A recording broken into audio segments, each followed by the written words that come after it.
Olá pessoal, estamos aqui para mais um episódio sobre a Coreia do Norte. E no capítulo anterior, que foi aquele Porque a Coreia do Norte não é o Iraque, nós reconstruímos a trajetória e as razões que ajudaram a instituir toda essa paranoia, tensão e desconfiança que existe ali naquela região. Tá? Hoje nós vamos mostrar os instrumentos mais letais que a Coreia do Norte desenvolveu, para eles alegam que é para sua defesa, né? Para lidar com essas situações, tá? Nós vamos deixar de lado helicópteros, aviões, momentaneamente, helicópteros, aviões, blindados, forças especiais, que já tem gente pedindo aí, porque a Coreia tem um, um, um arcabouço muito grande de unidades de operações especiais. Esses assuntos serão tratados num capítulo à parte. Hoje a gente só vai falar dos vetores, tá? Que são os foguetes, mísseis, lançadores múltiplos, artilharia pesada, que tem condição, em tese, de lançar armamento nuclear, ou se não nuclear, armas químicas e biológicas. A Coreia do Norte ela tem mais ou menos cerca de 15 vetores com capacidades que variam de 50 a 6 mil quilômetros. Tá? A gente não sabe, lógico, se efetivamente esses veículos que viajam a 6 mil quilômetros de distância, se eles têm condição de levar uma carga útil. A gente ainda ninguém tem certeza disso. Mas nós vamos mostrar para vocês, vocês façam depois a crítica de vocês, mandem sugestões aqui, mandem as opiniões, etc. Mas seguramente, no curto e médio alcance, que eles têm condição de lançar muita coisa de armas químicas aí, eles têm. Hoje vocês vão ver. Então o episódio está muito bem ilustrado, como sempre aqui ele é feito pro leitor. A gente vai entrar em off em várias ilustrações, vão aparecer outros vídeos meus explicando assuntos que merecem uma interação maior, de maneira que eu tenho certeza que vocês vão gostar muito. Vamos lá então.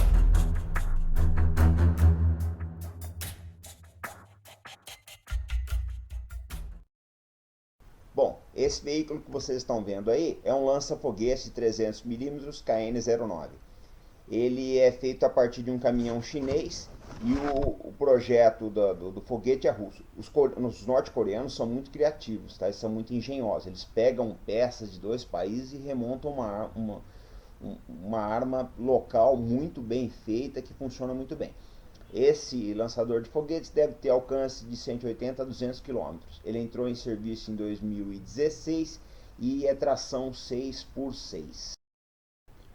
Bom, esse aqui é um Hwasong 1, né?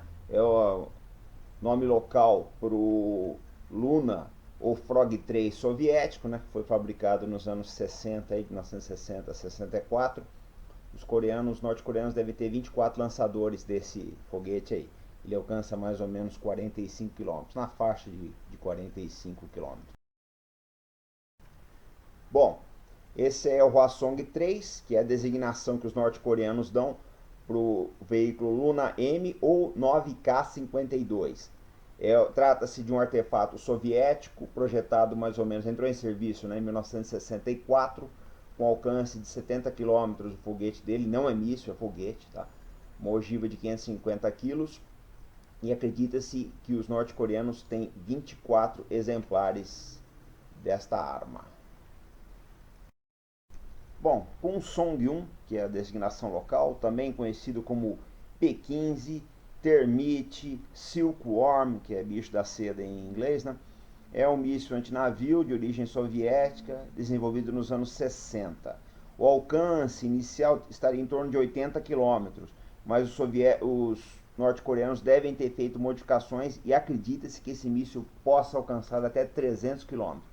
Ele transporta uma ogiva, né, uma cabeça de combate de 454 quilos, equivalente a 1.000 libras. Bom, esse que vocês estão vendo agora é um Kumsong 2, que ele é basicamente uma variação, mais uma variação do P-15 Termite russo, né? Ou seja, é um míssil eminentemente naval. Pode ser lançado de barcos, de instalações costeiras e até de submarinos. Ele é um míssil subsônico, atinge 0,8 Mach, que é 80% da velocidade do som, tem alcance de 85 km, 70% de probabilidade de atingir o alvo. Pesa 2.300 kg, dos quais 513 são da ogiva, da cabeça de guerra, né?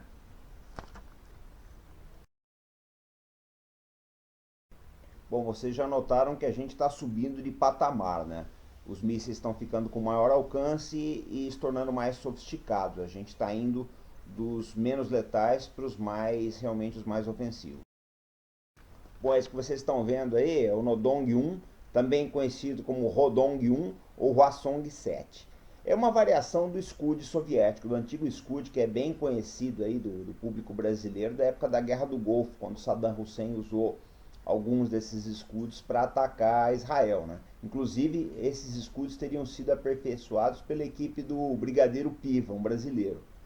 Bom, o fato é que esses mísseis aí, eles têm um alcance de 900 a 1.500 km, é bem variado, porque os coreanos fizeram muitas adaptações deles. Eles têm uma ogiva, né, uma cabeça de guerra, uma carga bélica de 1.000 quilos, 1 tonelada, e acredita-se que os norte-coreanos devam ter por volta de 300 exemplares do Hwasong-7, ou Rodong-1, ou Nodong-1.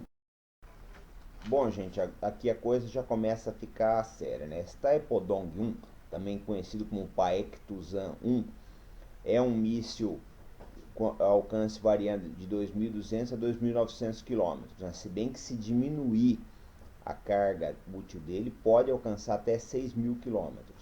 Ele é lançado de base fixa, né? Ou seja, é um alvo muito fácil para o eventual ataque aéreo, mas tem um alcance grande. Só que não é um míssil que se tornou operacional, ele é apenas conceito para os norte-coreanos. Através do Taepodong, os coreanos conseguiram desenvolver muita coisa, tá? Não sei se ele terá uso bélico. Bom, gente, o Taepodong 2, ou Paektusan 2 também, é o sucessor do Taepodong 1. Ele tem 3 estágios e foi de um alcance de 4.000 a 15.000 quilômetros, e foi o míssil que os norte-coreanos usaram para colocar o primeiro satélite deles em órbita em dezembro de 2012. Parece que ele não será usado como arma, né, de transporte de ogivas nucleares ou químicas, o que quer que seja. Mas é uma prova evidente da capacidade tecnológica da Coreia do Norte, né? Tem que ser levado em consideração. Bom, pessoal, chegamos então na cereja do bolo do programa de mísseis norte-coreanos, que é o Hwasong-14, com alcance em torno de 10.000 quilômetros. Em tese, né, o Hwasong-14 poderia atingir San Diego, na Califórnia, que é onde tem uma grande base naval dos Estados Unidos, com uma carga bélica de 500 quilos. Eu digo isso em tese por quê? Porque os norte-coreanos, eles fazem o lançamento dos mísseis dele com um ângulo bem reto. Então o que acontece? O apogeu desse míssil é alto, mas a distância percorrida é pequena. Ou seja, não é o ângulo ideal para se fazer um lançamento que alcance grande distância. Então, a distância que esse míssil efetivamente percorreria, ela é estimada. E os analistas ocidentais, eles calculam aí em torno de 10.000 quilômetros. Já tiveram 2 lançamentos bem sucedidos, em 4 de julho e 28 de julho deste ano. É um míssil de 2 estágios com combustível líquido. Bom, nessa tabela aí vocês podem observar os principais mísseis da Coreia do Norte, aqueles mais importantes, né? Lógico que eles têm outros modelos aí, mas esses são os mais relevantes. Então eu deixo aí esse extrato para vocês poderem fazer comparação, e quando aparecer alguma coisa na imprensa, e vocês já sabem, não, esse míssil aqui é o Taepodong ou é o Rodong, etc. Ok?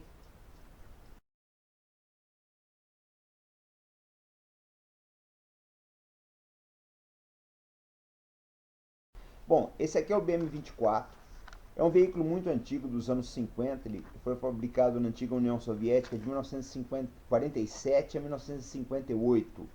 Ele tem calibre de 240 milímetros e alcance de 11 quilômetros.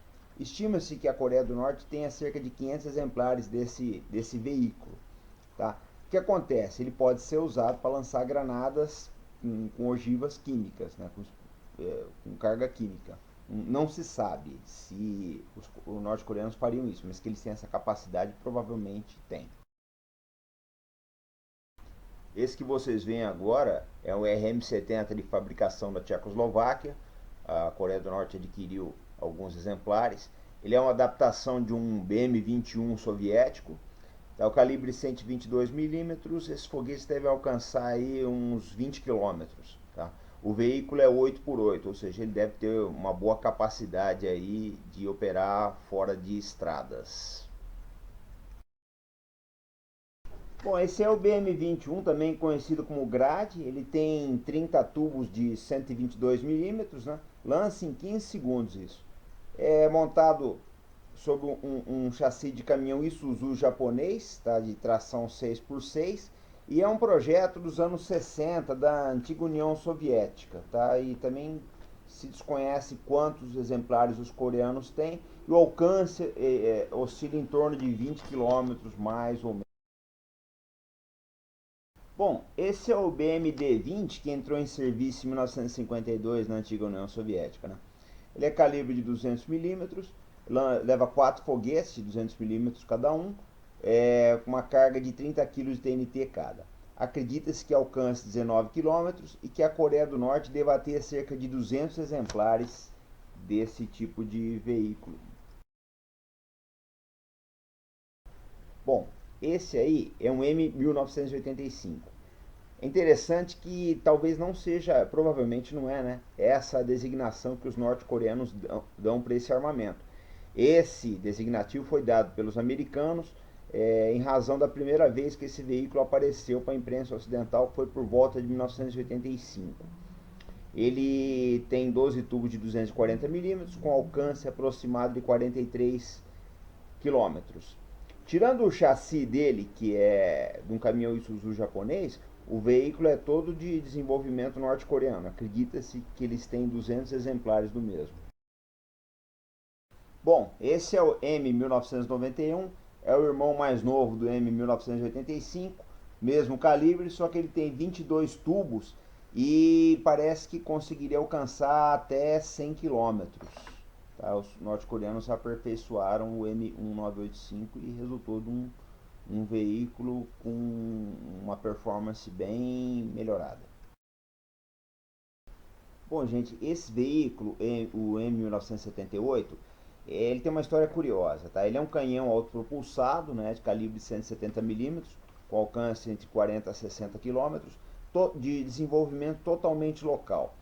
Olha só a engenhosidade dos norte-coreanos. Eles pegaram um chassi do Type 59 chinês, que é um carro de combate, colocaram um canhão naval russo. Resultou esse canhão autopropulsado aí, foi exportado inclusive para o Irã. Tá? O Iraque capturou vários exemplares durante a guerra do Iraque de 81 88 e foi usado depois contra os americanos na invasão do Iraque. Então é um veículo realmente que foi muito testado em combate e foi aprovado. Tá? Ele tem capacidade de atingir Seul através da zona desmilitarizada. Tá? Então realmente é uma arma interessante. Bom, gente, esse aqui é o M1989, que ele é o irmão mais novo, derivado do M1978, tá? Mesmo calibre, alcance de 40 a 60 quilômetros, ele emprega munição assistida e deve ter alguns melhoramentos tecnológicos também que fica difícil a gente constatar dado a cortina de segredos que existe na Coreia do Norte. Bom, esse é o M1992, né? Autopropulsado, ele tem lagartas, né? Alcança 24 quilômetros o tiro, é de desenvolvimento totalmente local, e o teto dele é coberto, é diferente de versões anteriores que o teto ficava descoberto e a tripulação exposta a estilhaços e tiros mergulhantes. Né? Ele tem uma capacidade de disparo de cerca de 4 a 5 tiros por minuto e a quantidade que os norte-coreanos possuem é desconhecida no ocidente. Bom, M1975, M1954, tem vários nomes aí, tá aí na legenda, vocês veem. Foi fabricado na União Soviética e também na China, tá? É pau para toda a obra aí dessas forças, foi pau para toda a obra dessas forças armadas, tá? Ele alcança 38 km com munição assistida, munição normal 27,5 km, calibre 130 milímetros, o que permite aí você acondicionar munição química nas granadas de artilharia. Bom, o M1985, de fabricação soviética, é um projeto dos anos 50, esteve envolvido em todas as guerras que a União Soviética patrocinou ou lutou, né? Então ele foi do Vietnã às guerras do Oriente Médio, passando pelo Afeganistão. Ou seja, foi uma arma já muito bastante provada em combate, tem diversas versões por aí. Hearts não quer dizer corações, é um conceito, vocês podem ver o acrônimo aí na tela, tá? São abrigos de concreto endurecido para esconder as peças de artilharia. Muitas vezes esses abrigos são cavados na rocha, como vocês podem ver nas fotos tiradas por satélite aí, e eles são pequenos, de maneira que é muito difícil atingir com aviação. Protegem bem o canhão porque ele fica lá dentro da caverna. Quando precisa atirar, ele sai, atira e volta para dentro. Então é bem difícil ser atingido. E eu precisei mencionar isso aqui porque acrescenta poder à artilharia norte-coreana.